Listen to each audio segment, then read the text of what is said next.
নমস্কার আমার সকল প্রিয় ছাত্রছাত্রী। আমি আজকে তোমাদের সঙ্গে যে বিষয়টা নিয়ে আলোচনা করব সেটি হলো ভারত মহাসাগরের সমুদ্র স্রোত।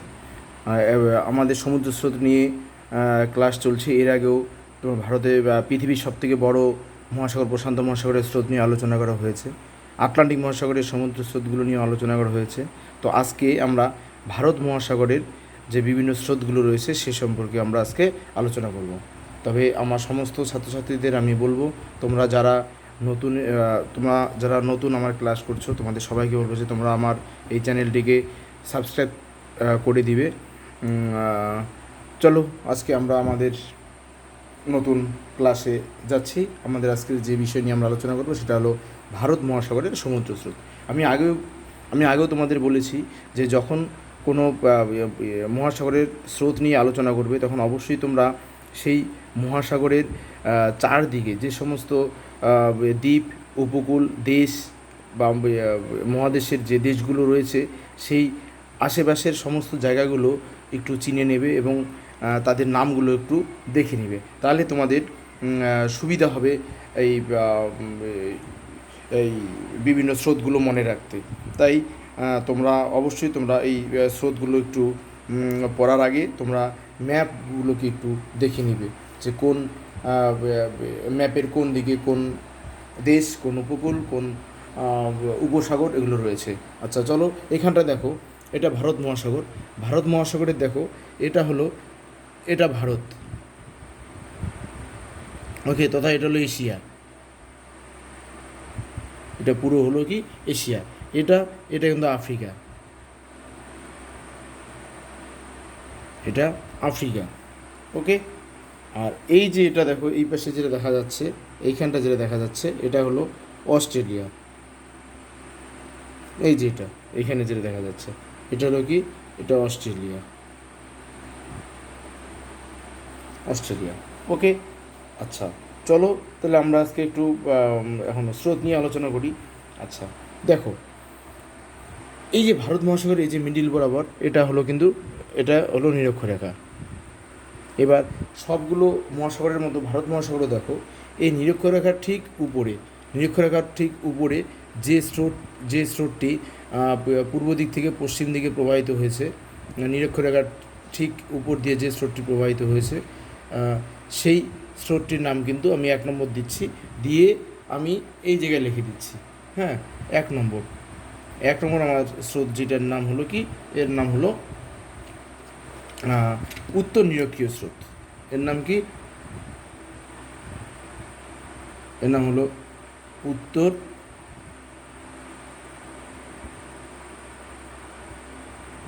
নিরক্ষীয় স্রোত। এই একটা লিখে নিলাম, ওকে। তাহলে 1 নম্বর আমাদের কি আছে? উত্তর নিরক্ষীয় স্রোত, পাশে লিখে নিলাম। আচ্ছা এবার দেখো আমাদের কি, এইখানটা দেখো একটা জিনিস তোমাদেরকে বলি, তাহলে তোমাদের সুবিধা হবে বুঝতে। এই যে ভারতের গ্রীষ্মকালে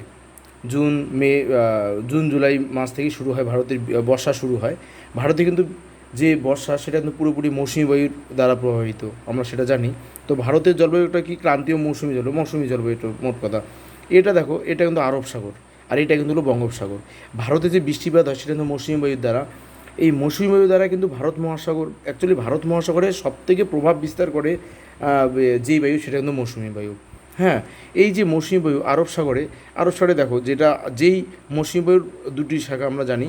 একটি শাখা যেটা দক্ষিণ পশ্চিম মৌসুমি বায়ু, এই দক্ষিণ পশ্চিম মৌসুমি বায়ু দ্বারা কিন্তু ভারতে বৃষ্টিপাত সংঘটিত হয় সবথেকে বর্ষাকালে। যেটা এই জায়গাটা, এই জায়গায় যে সমুদ্র স্রোতটি লক্ষ্য করা যায়, যেটা পরবর্তীতে ভারতে প্রবেশ করে, এই দক্ষিণ পশ্চিম মৌসুমি বায়ু, এইখানটা যে এই স্রোতটি দেখা যায় সেটা কিন্তু হলো এই যেটাকে আমরা বলতে পারি যে দক্ষিণ পশ্চিম মৌসুমি স্রোত।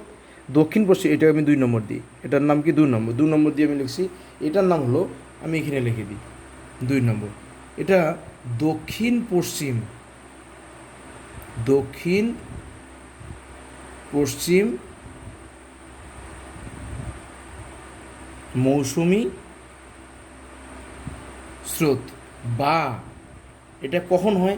গ্রীষ্মকালে। তাই আমি এটার নাম দিতে পারি গ্রীষ্মকালীন মৌসুমী স্রোত। ওকে, তাহলে আমি কী নাম দিতে পারি? গ্রীষ্মকালীন মৌসুমী স্রোত। তাহলে এটা কি? দক্ষিণ পশ্চিম মৌসুমী বায়ু দ্বারা ভারতে বৃষ্টিপাত সংঘটিত হয়। তাই এইখানটা যে স্রোতটা, এটা দক্ষিণ পশ্চিম মৌসুমী স্রোত, বা আমরা কী বলতে, যেহেতু গ্রীষ্মকালে এটা, তাই এটা গ্রীষ্মকালীন মৌসুমী স্রোত আমরা নাম এটা বলতে পারি। আচ্ছা, এবার এই জায়গায় আরেকটা স্রোত আছে, যেটা একদম এই এটাকে আমি যদি একদম এই দিকে দিই, এই দিকে বঙ্গোপসাগরে। আচ্ছা, বঙ্গোপসাগরে এটা কিন্তু আমাদের উত্তর পূর্ব মৌসুমী বায়ু দ্বারা কিন্তু শীতকালে কিন্তু আমাদের এখানটায় বৃষ্টিপাতও হয়, আবার ঠান্ডাটাও আসে, এই উত্তর পূর্ব মৌসুমী বায়ু। তাই এই যে এইখানটা যে 3 নম্বর আমি দিই, এইখানটা যে স্রোতটা আছে সেটার নাম হলো উত্তর পূর্ব মৌসুমী স্রোত। কী নাম? এটার নাম হলো উত্তর পূর্ব মৌসুমী স্রোত। ওকে, 3 নম্বর কী দিব আমি? উত্তর পূর্ব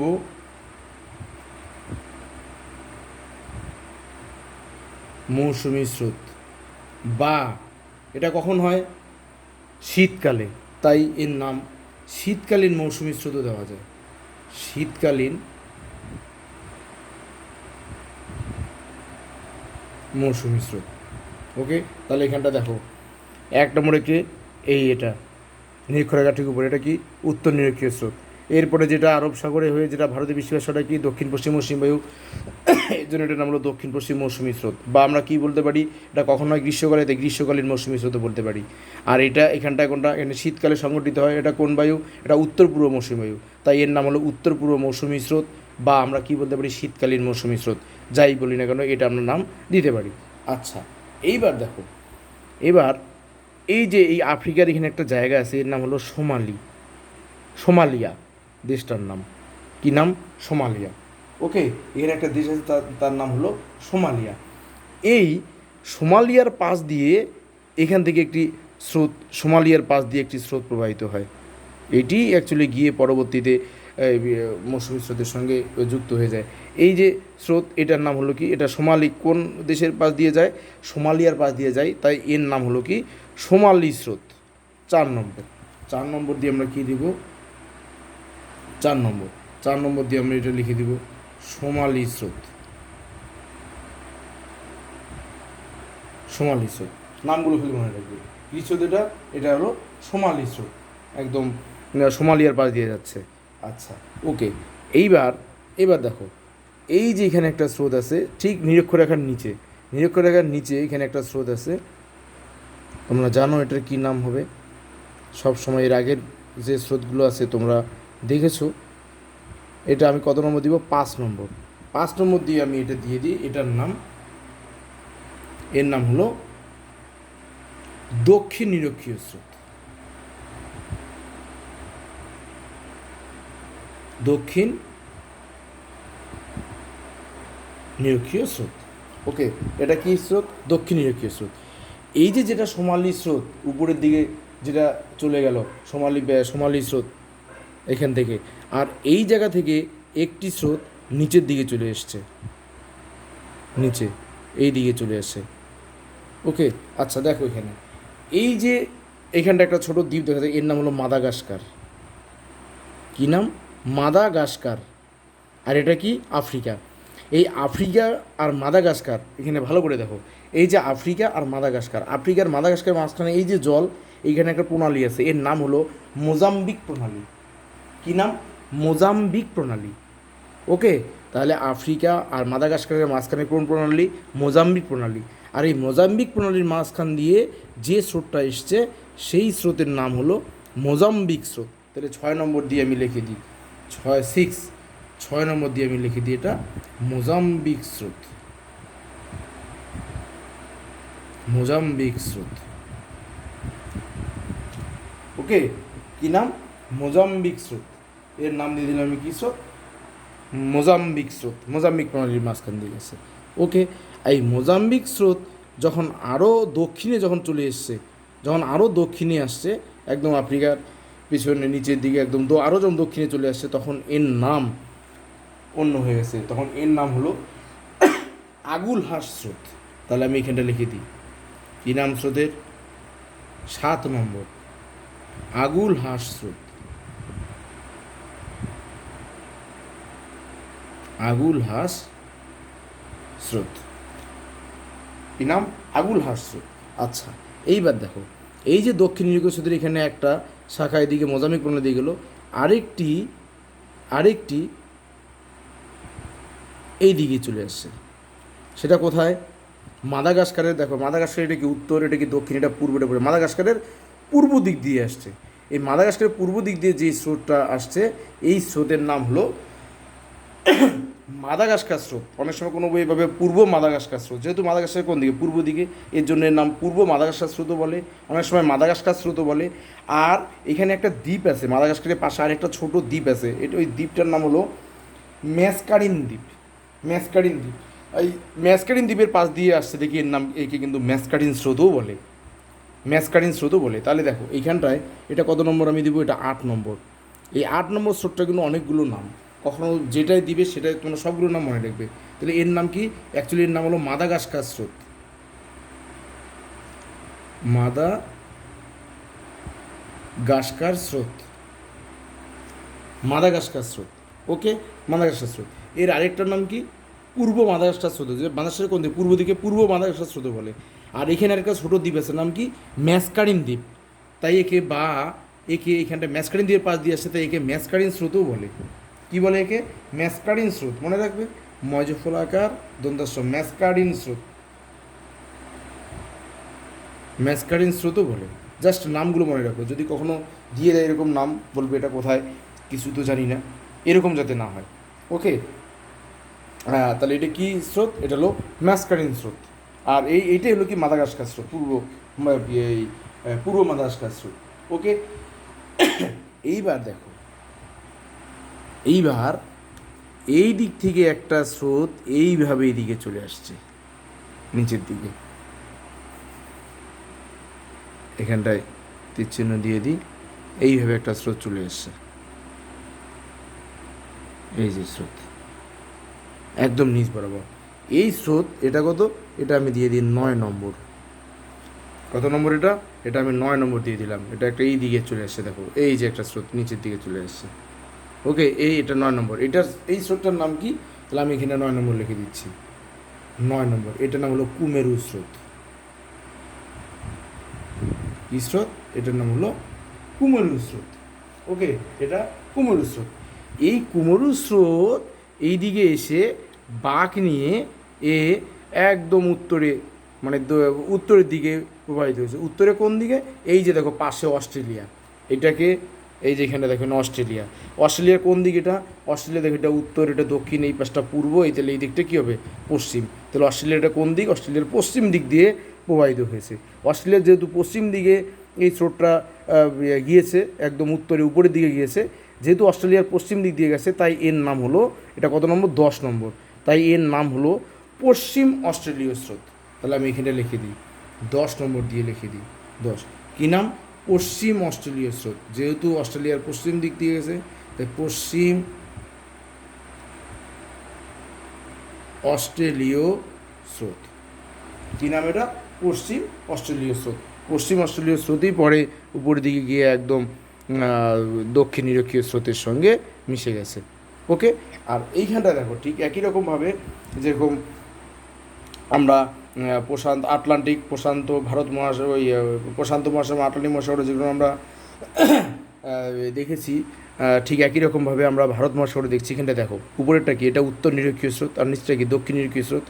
এই উত্তর নিরক্ষীয় স্রোত, দক্ষিণ নিরক্ষীয় স্রোত আফ্রিকার উপকূলে এই দিকে, মানে পূর্ব দিক থেকে পশ্চিম দিকে যাওয়ার পরে ধাক্কা খেয়ে আবার এই স্রোত উল্টো দিকে প্রবাহিত হয়েছে, এই দিক থেকে প্রবাহিত হয়েছে, একদম এই দিক থেকে চলে আসছে। এই দুটো গেছে, তারপরে আবার এই দিকে ঘুরে আসছে। একই বলা হয় নিরক্ষীয় প্রতিস্রোত। তাহলে এটা 11 নম্বর। তাহলে 11 নম্বরে আমি কি দিব? নিরক্ষীয় প্রতিস্রোত বা নিরক্ষীয় বিপরীত স্রোত, নিরক্ষীয় প্রতিস্রোত, নিরক্ষীয় প্রতিস্রোত। তাহলে এইখানটা দেখো ভারত মহাসাগরের স্রোতগুলো নিয়ে কিন্তু এখানটায় আলোচনা হয়ে গেল। ওকে, তাহলে এখানটা আমি একবার রিভিশন দিচ্ছি। দেখো এটা কি, উপরে দেখো আছে ভারত মহাসাগর, ভারত মহাসাগরের এখানটায় স্রোতগুলো আমি এখানটায় দেখাচ্ছি কি কি। দেখো 1 নম্বরে কী আছে, এটা উত্তর নিরক্ষীয় স্রোত, উত্তর নিরক্ষীয় স্রোত। তারপরে এটা উপর দিকে যখন আরব সাগরে ঢুকলো, সেটা কি, ভারতে কোন বায়ু, মনে রাখবে এইভাবে যে ভারতে মৌসুমী বায়ু, তাহলে মৌসুমী বায়ু জন্য এটা কি, কোন শাখা, এটা দক্ষিণ পশ্চিম মৌসুমী বায়ু শাখা। তাই এই 2 নম্বরে এটা হলো দক্ষিণ পশ্চিম মৌসুমী স্রোত। আর দক্ষিণ পশ্চিম মৌসুমীটা কখন হয়, গ্রীষ্মকালে, তাই এর আরেক নাম হলো গ্রীষ্মকালীন মৌসুমী স্রোত। তাহলে দক্ষিণ পশ্চিম মৌসুমী স্রোত বা গ্রীষ্মকালীন মৌসুমী স্রোত বলতে পারি। আচ্ছা, ঠিক একই রকমভাবে বঙ্গোপসাগরে চলে আসলো, এখানটায় কে, উত্তর পূর্ব মৌসুমী স্রোত, মানে উত্তর পূর্ব মৌসুমী বায়ু। তাহলে উত্তর পূর্ব মৌসুমী বায়ু মানে এর আরেক তাহলে নাম কি, তাহলে উত্তর পূর্ব মৌসুমী স্রোত। এটা কখন হয়, শীতকালে, তাই এর নাম শীতকালীন মৌসুমী স্রোত আমরা বলতে পারি। তাহলে দেখো উত্তর নিরক্ষীয় স্রোত, দক্ষিণ পশ্চিম মৌসুমী স্রোত বা গ্রীষ্মকালীন মৌসুমী স্রোত, উত্তর পূর্ব মৌসুমী স্রোত বা শীতকালীন মৌসুমী স্রোত। ওকে, এই পাশে দেখো আফ্রিকার পাশে একটা সোমালিয়া আছে, এই সোমালিয়ার পাশ দিয়ে যে স্রোতটা প্রবাহিত হয়েছে, দেখো এটা উপর দিকে, এটা কিন্তু উষ্ণ স্রোত, নিরক্ষরেখাতে উপর দিকে আছে, এই সোমালিয়ার পাশ দিকে, তাই এর নাম হলো সোমালি স্রোত। আর এই যে এখানটা দেখো এবার এই যে যেটা নিরক্ষরেখার নিচ দিয়ে যেটা, সেটা দক্ষিণ নিরক্ষীয় স্রোত। এই দক্ষিণ নিরক্ষীয় স্রোতের একটি শাখা দেখো এখানে আফ্রিকা আর মাদাগাস্কারের মাঝখান দিয়ে গেছে, সেটা কী নাম, সেটার নাম হলো মোজাম্বিক প্রণালী। এই মোজাম্বিক প্রণালীর মধ্যে দিয়ে গেছে, তাই এর নাম হলো মোজাম্বিক স্রোত। আর মোজাম্বিক স্রোত যখন আরও দক্ষিণে নেমে আসছে, তখন তার নাম হলো আগুলহাস স্রোত। আর এই দক্ষিণ নিরক্ষীয় স্রোতের একটি শাখা তো গেছে মোজাম্বিক প্রণালী দিয়ে, আরেকটা মাদাগাস্কারের পূর্ব দিক দিয়ে গেছে। এই পূর্ব দিকে যেটা আসে তার নাম হলো মাদাগাস্কার স্রোত, অনেকে পূর্ব মাদাগাস্কার স্রোত। আর অনেক সময় এখানে একটা ছোটো দ্বীপ আছে, হলো ম্যাসকারিন দ্বীপ, ম্যাসকারিন দ্বীপের পাশ দিয়ে গেছে, তাই এর নাম ম্যাসকারিন স্রোতও বলে। আচ্ছা, আর এই যে নিচে যে স্রোতটা দেখো, একদম নিচে দেখো, এই যেটা গেছে এই স্রোতটা একদম দক্ষিণে, এই স্রোতটা হলো কুমেরু স্রোত। আর কুমেরু স্রোত যখন আরও এইদিকে বেঁকে যখন উত্তর দিকে গেছে কার, এই যে অস্ট্রেলিয়ার পশ্চিম দিক দিয়ে যখন প্রবাহিত হয়েছে, তখন এর নাম হলো পশ্চিম অস্ট্রেলীয় স্রোত। আর এটাই গিয়ে দক্ষিণ নিরক্ষীয় স্রোতের সঙ্গে মিশে গেছে। আর এইখানটায় উত্তর নিরক্ষীয় স্রোত, দক্ষিণ নিরক্ষীয় স্রোত দুটো পূর্ব দিক থেকে পশ্চিম দিকে যাওয়ার পরে ধাক্কা খেয়ে আবার ফিরে আসছে, একে বলা হয় নিরক্ষীয় প্রতিস্রোত। তো এইভাবে করে কিন্তু আমরা ভারত মহাসাগরের সবগুলো স্রোতকে কিন্তু আমরা জানতে পারলাম, বুঝতে পারলাম। তোমরা সবগুলো ম্যাপ দেখে কিন্তু মনে রাখবে। এখানটা দেখো, উপরেগুলো দেখো, উত্তর নিরক্ষীয় স্রোত, দক্ষিণ নিরক্ষীয় স্রোত, গ্রীষ্মকালীন মৌসুমী স্রোত, হ্যাঁ, শীতকালীন মৌসুমী স্রোত, এখানটা কি সোমালি স্রোত, এটা সবাই কী বলতো উষ্ণ স্রোত। আর নিচে দেখো যেটা এদিকে নিচে এই নিচে যেটা আসলো কুমেরু স্রোত কিন্তু এখানটায় শীতল স্রোত। আর উপরের এগুলো মোটামুটি সবগুলোই কিন্তু কী বলতো, সবগুলোই প্রায় উষ্ণ স্রোত। ওকে, তাহলে এইভাবে করে কিন্তু আমরা একদম ভারত মহাসাগরের সমস্ত স্রোতগুলো নিয়ে কিন্তু আমরা একটা কমপ্লিট একটা ধারণা আমাদের মধ্যে তৈরি হয়েছে, এবং আশা করি তোমরা সবগুলো স্রোত পারবে। এখানটা দেখো আমি পরপর এখানে লিখেও দিয়েছি, এটা ভারত মহাসাগরের সমুদ্র স্রোত, ভারত মহাসাগরের সমুদ্র স্রোত। ওকে, এখানটায় লেখা সমুদ্র স্রোত, এখানটা সবগুলো স্রোতের নাম আছে, তোমরা এখানটায় ম্যাপ দেখে দেখে কিন্তু এগুলো রপ্ত করবে। ওকে, ধন্যবাদ।